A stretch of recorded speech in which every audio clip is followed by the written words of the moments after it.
एकादश अध्याय अनंत मुनि उपाख्यान और प्रवृत्ति निवृत्ति मार्ग कथन। सुत उवाच मुनिंक आगे कहती सुत पौराणिक राजा आगे कहती ब्रह्मांड नायक विप्रपकी वैश्य शूद्र धर्म जे आचार प्रवृत्ति निवृत्ति मार्ग विधि जे जार कल्कि मुखु सकल शुणी ननुपवरे पचारती पुणी पड़ी पंकज पयरे आहे नाथ केउ पापे जनमती स्थिरी ताहांकर कर्म धर्म कहिबा विस्तारी केउ पुण्य बले जात हुअंती पुरुषे जरा जुबा बाल्य आदि वार्धक्य बयसे किनी मंते कि कर्मे हुए सुख दुख ए सबु कथा विस्तारी कह पद्म मुख एमंते राजा वाक्य शुणी चक्रपाणी बइले अपेक्षा कर सर्वनुपमणि एमंत कही अनंत मुनि की सुमरी से अनंत मुनिवर तीर्थ व्रत करी ध्यान बले जानी पारी अइले सिंहले देखिबे कल्कि रूपी हरि चर्म डूले मुक्ति पाइबा पाई अइले तुरिते मिलिले आसी कल्कि देवंकर अग्रते प्रणमी श्री चरण रे पशिले शरण किनी मंते कलनाथ मनरे स्मरण ए जीव मुक्ति अर्थे अछि बाट चाही आजी दर्शन देल प्रभु भावग्राही मुनिर वचन शुणी प्रभु नारायण बइले अळप हसी आहे तपुधन नृपतिंक साक्षात रे कहिबी कथाए निवृत्ति प्रवृत्ति मार्ग देखिबे राजाए बाहर कर्मे प्रवर्ती अछ मुनिवर तहु निवर्ते देखंतु सर्वनुपवर अंतरे बिहरी पुणी प्रवर्ती बाहारे एमंत कल्कि मुखरु शुणी मुनिवरे हस्तपद मुख आदि इंद्रिय सकल मनर संगे संजुग करी तपशील देखाई देले प्रवृत्ति मार्ग नृपतिंकु गटी गटी बुझाइले आबर ताहांकु ए देहरे जीव आत्मा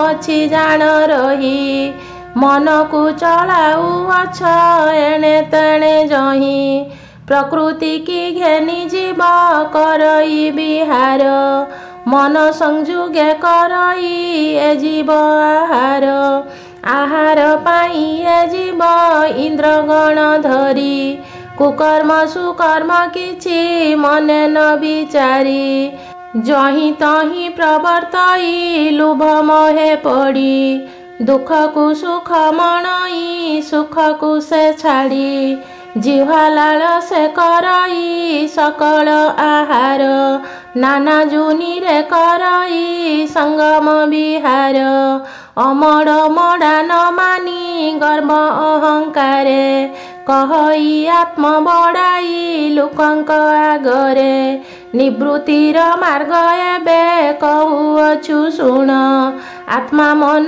प्रकृति की करिब दमन इंद्रिय गण को रखी आपणार बसे सत शांति दया क्षमा शिखी साधु पासे पिंडरे ब्रह्मांड देखी बिहरिब तही परम सुख लभिब दुख नाही जही असत पथे न गले ता नाम निवृत्ति सत मार्गे प्रवर्तिले ता नाम प्रवृत्ति अनंत मुनि राजा को एमंत बुझाई कल्कि देवंक पादरे दंडवत होई बइले कल्कि हरि शुण मुनिवर अदृष्ट कृत आदि कि अछि तुम्भर ଏମନ୍ତ ଶୁଣି ରାଜାଏ କଳକି ବଚନ, ବଇଲେ ହେ ପ୍ରଭୁ ପଦ୍ମ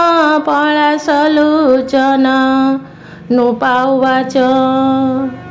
ମୁନି କି ବଇଲେ ତୁମ୍ଭେ, କି ବଇଲ ତାଙ୍କୁ, ବୁଝି ନ ପାରିଲୁ ଆମ୍ଭେ କହତା ଆମ୍ଭଙ୍କୁ।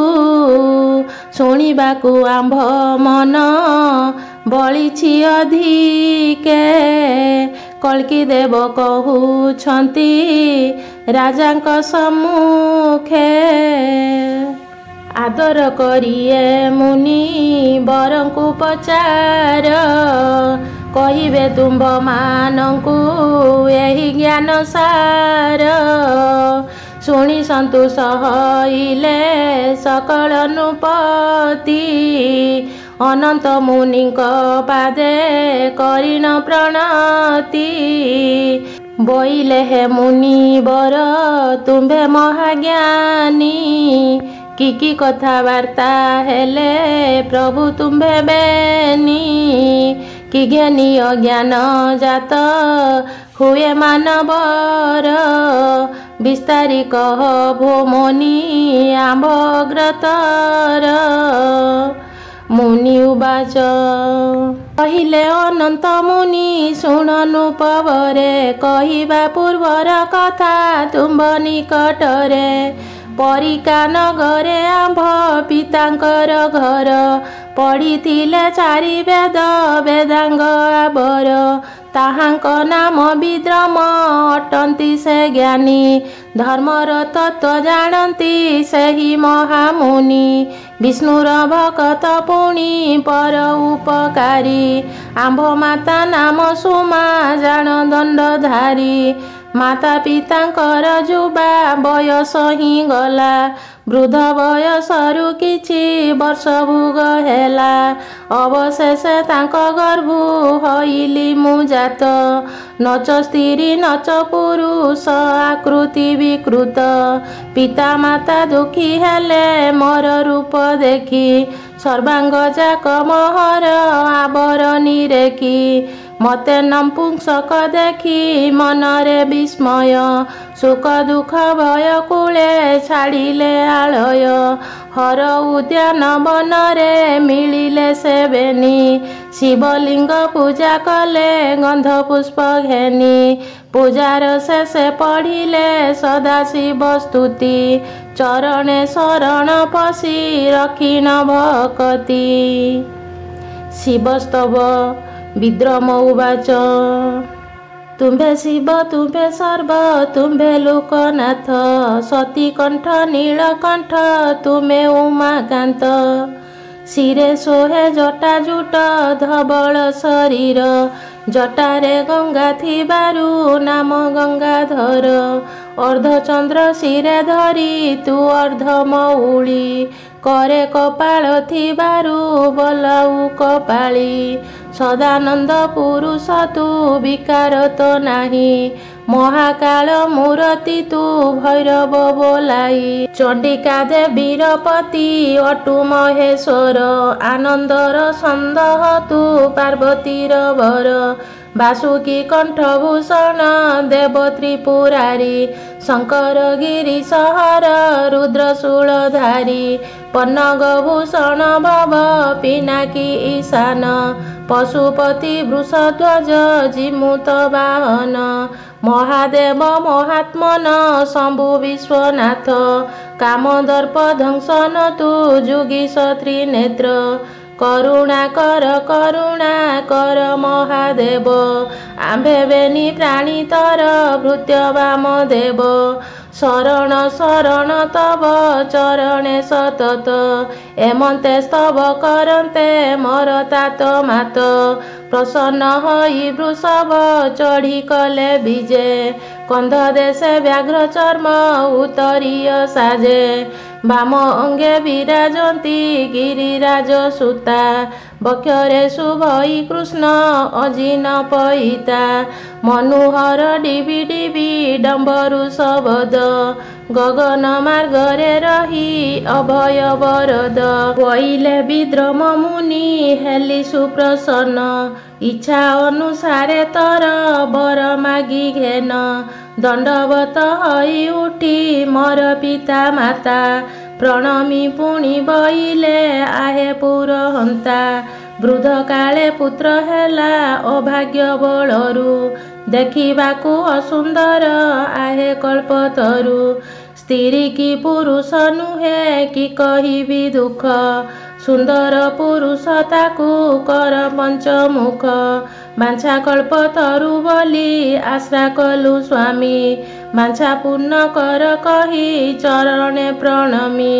ଉଠି ପୁଣି ବଇଲେ ଏ ବର ମାଗୁ ଆମ୍ଭେ ପ୍ରସନ୍ନ ହୋଇଲ ଯେବେ ଆମ୍ଭଙ୍କୁ ତା ଦେବେ ଅସ୍ତୁ ହେଉ କହି ତହୁଁ ଗଲେ ଅନ୍ତର୍ଧ୍ୟାନେ ସୁନ୍ଦର ପୌରୁଷ ମୁହିଁ ହଇଲି ସେ ଦିନେ ଦେଖି ମତେ ପିତା ମାତା ହଇଲେ ଆନନ୍ଦ ଲୁଚନ ପାଇଲେ ଯଥା ଆଜନ ମନ୍ଦ ଚିର ଦରିଦ୍ର ଜନକୀ ପାଇଲା ସମ୍ପତ୍ତି ପୁତ୍ର ପାଇଲେ ଯେ ସନ ଅପୁତ୍ରିକ ମତି ପୂର୍ଣ୍ଣଚନ୍ଦ୍ର ଉଦ ଜେନେ ପ୍ରଫୁଲ୍ଲ କୁମୁଦ ରବିର କିରଣେ ଜେନେ ଫୁଟେ ଅରବିନ୍ଦ 12 ବରଷ ବୟସ ହେଲା ଯେବେ ମତେ ଯଜ୍ଞରାଜ ବିପ୍ରସୂତା ମାନିନୀ ସହିତେ ବିଭା କରାଇଲେ ବନ୍ଧୁ ବାନ୍ଧବଙ୍କୁ ଘେନି ଏଥୁ ଅନ୍ତେ ଯାହା ହେଲା ଶୁଣ ନୃପେ ପୁଣି ଅନନ୍ତ ମାୟା ଦର୍ଶନ ମାନିନୀ ସୁନ୍ଦରୀ ମନ ମହିଲା ମୋହର ତାହାର ବସରେ ରହି କଲଇ ମୁଁ ଘର କିଛି କାଳ ଅନ୍ତେ ପିତା ଲଭିଲେ ମରଣ ତାଙ୍କ ଚିତା ନଳେ ମାତା ହୋଇଲେ ଦହନ ପ୍ରେତ କ୍ରିୟା ଶେଷ କଲି ଜ୍ଞାତି ବନ୍ଧୁ ଘେନି ବିପ୍ରଙ୍କୁ ତୁସିଲି ଦେଇ ମିଷ୍ଟ ଅନ୍ନ ପାଣି ପିତା ମାତା ବିୟୋଗରେ ହୋଇଲି ହତାଶ ବାରିଯାକୁ ଘେନି ରହି କଲି ଗୃହବାସ ପୂର୍ବ ଭାଗ୍ୟ ବଳେ ମୋର ଜ୍ଞାନ ହେଲା ଉଦେ ମନ ରହିଲା ମୋହର ବିଷ୍ଣୁ ପାଦ ପଦ୍ମେ ନାରାୟଣ ମନ୍ତ୍ର ଜପ କଲି ସ୍ଥିର ଚିତେ ଗନ୍ଧ ପୁଷ୍ପେ ପୂଜା କଲି ନାରାୟଣ ମନ୍ତ୍ରେ ସେହି ମନ୍ତ୍ରେ ହୋମ କରି ପଶିଲି ଶରଣ ସ୍ତୁତିରେ ସନ୍ତୋଷ କଲି ପ୍ରଭୁ ନାରାୟଣ ପ୍ରସନ୍ନ ହୋଇ ସ୍ୱପନେ କହିଲେ ସେ ମତେ ସ୍ନେହ ମୋହ ଭାବ ମାୟା ଜଡ଼ିତ ଜଗତେ ମୋର ପିତା ମୋର ମାତା ମୋର ପୁତ୍ର ନାତି ମୋର ଶାଶୁ ଶ୍ୱଶୁର ଶଳା ବନ୍ଧୁପତି ମାଉସୀ ପିଉସୀ କନ୍ୟା ମୋହର ବାନ୍ଧବ ଏ ଆଦି ସ୍ନେହ ବନ୍ଧନେ ପଡ଼ି ଏହି ଜୀବ ଦୁଃଖ ସୁଖ ଜରା ମୃତ୍ୟୁ ଉଦ ବେଗ ଏମାନଙ୍କର ଇ ମାୟା ମୋହେ ପଡ଼ି ଭୋଗ ମାୟା ଛାଡ଼ିଲେ ମୁକତ ହୁଅଇ ଏ ଜୀବ ନ ଛାଡ଼ି ପାରିଲେ ଦୁଃଖ ପାଇବ ହି ଗର୍ବ ନିଦ ଭାଙ୍ଗି ଗଲା ମୋର ବସିଲି ମୁଁ ଉଠି ସଜା ଛାଡ଼ି ଚାରିଆଡ଼େ ପକାଇଲି ଦୃଷ୍ଟି କାହାରିକି ନ ଦେଖିଲି ଭାଳିଲି ମୁଁ ମନେ ଯେଉଁ ଯେଉଁ କଥା ମାନ ଦେଖିଲି ସ୍ୱପନେ ଭାରିଯା ଆଗରେ ସବୁ କହିଲି ବୁଝାଇ ଏମନ୍ତେ କଥା ହୁଅନ୍ତେ ରାତି ଗଲା ପାହି ଦୁହେଁ ବିଚାରି ଛାଡ଼ିଲୁ ନଗ୍ର ଘର ଦ୍ୱାର ଶ୍ରୀକ୍ଷେତ୍ରେ ଯାଇ ଭେଟିଲୁ ଶ୍ରୀ ବିଷ୍ଣୁ ମନ୍ଦିର ବଡ଼ ଦେଉଳ ଦକ୍ଷିଣ ପାରୁଷରେ ରହି ନିର୍ମାୟା ନାମେ ଆଶ୍ରମ ଗୋଟିଅଛି ତହିଁ ବେନି ପ୍ରାଣୀ ଲୁଭ ମୋହ ଆଦି ତ୍ୟାଗ କରି ନିରତେ ରାତ୍ର ଦିବସ ବୋଲି ହରି ହରି ଏମନ୍ତେ କିଛି ଦିବସ ଅନ୍ତେ ଆମ୍ଭେ ପୁଣି ଶ୍ରୀ ଜଗନ୍ନାଥ ମନ୍ଦିରେ ରହିବେନି ପ୍ରାଣୀ ଶ୍ରୀହରି ନାମ କୀର୍ତ୍ତନ କଲୁ ଶୁଦ୍ଧ ଚିତ୍ତେ ଗାଇଲୁ ନାଚିଲୁ ହୃଦୟ ଜପିଲୁ ନିରତେ। ଏମନ୍ତେ 12 ବରଷ ଗଲା ତହିଁ ବହି, ଗୋବିନ୍ଦ ଦ୍ୱାଦଶୀ ଯୁଗ ପଡ଼ିଲା ଯେ ତହିଁ। ସ୍ନାନ ଅର୍ଥେ ସମୁଦ୍ରକୁ ଗଲୁ ବେନି ପ୍ରାଣୀ, ବନ୍ଧୁବାନ୍ଧବଙ୍କ ଭେଟ ହେଲା ତହିଁ ପୁଣି। ତାହାଙ୍କ ମେଳେ ସମୁଦ୍ର ଜଳେ କରୁ ସ୍ନାନ, ଦଇବ ବଳ ଅଲଘ୍ୟ ଜାଣନୁ ପରାଣ। ଜଳେ ବୁଡ଼ନ୍ତେ ଲହରୀ ନ ପାରିଲି ଭାଙ୍ଗି, ବନ୍ଧୁବାନ୍ଧବ ଯେ ଥିଲେ ମୋର ପ୍ରାଣ ସଙ୍ଗୀ।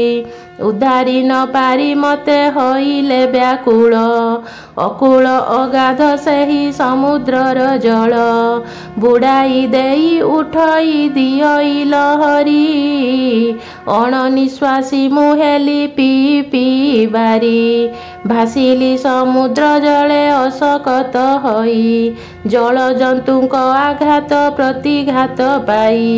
ଚେତନା ହଜିଲା ମୋର ଭାସି ଭାସି ଗଲି, ସମୁଦ୍ର ଦକ୍ଷିଣ କୂଳେ ଯାଇ ନ ଲାଗିଲି।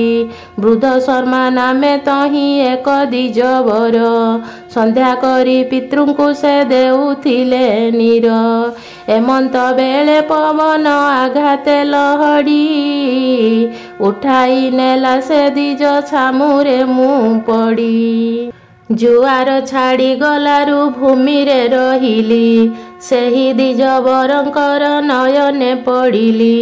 ଦୟାବନ୍ତ ବିପ୍ର ଦେଖି ଦୟା କଲେ ମତେ, ସେବା ଶୁଶ୍ରୂଷା ଅନେକ କରି ନାନା ମତେ।